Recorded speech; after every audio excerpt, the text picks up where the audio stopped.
Shalom, everyone, from the Tabernacle of David Prophetic Dance Center in Jerusalem.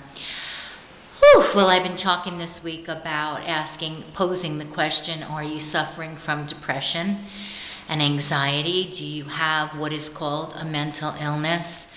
You know, some of us are just stuck in a victim cycle. We're not depressed, we don't have mental illness, but we will keep going around that same treadmill and be a victim until we choose, and that's the key word, to get off the treadmill.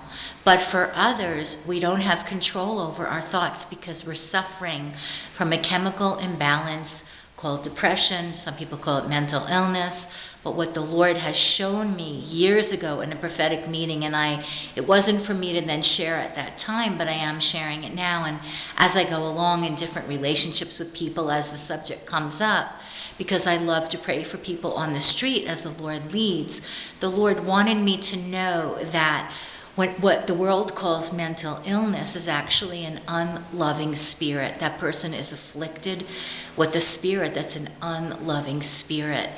And so it's hard to look at ourselves and accept the fact if we do have a mental illness, and it's hard to reach out.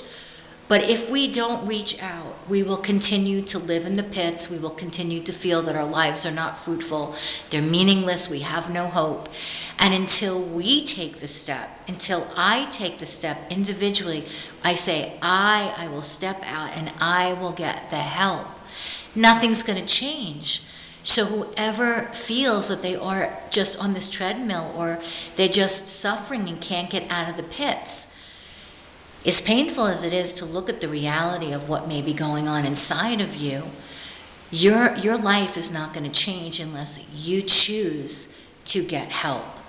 And depression can be addressed in many different ways, as I've been talking about. But my heart is really to encourage.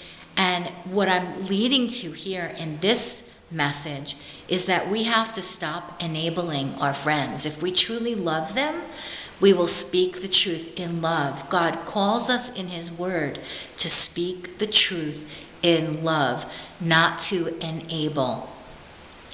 And I want to share this. I've said this several times over the years, that for me, one of the most spiritual experiences for me is to listen to the testimony of a recovering alcoholic. Because I know that alcoholism is a disease. Some would say it's a demon, whatever you want to call it. Some say it's hereditary, but we know that when we come to believe in Yeshua, we can cut off that which people call hereditary, which is actually a spirit that's passed down through the bloodline.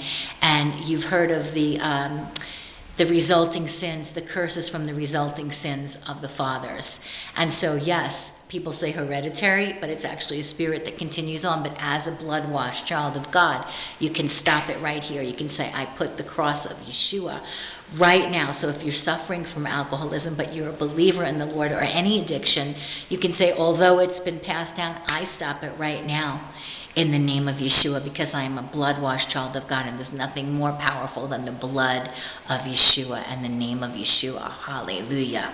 Nothing more powerful than His blood. Hallelujah. So let's stop enabling our friends, and let's ask God for the gracious words to speak the truth in love, so that we can help our friends in whatever way God has equipped us.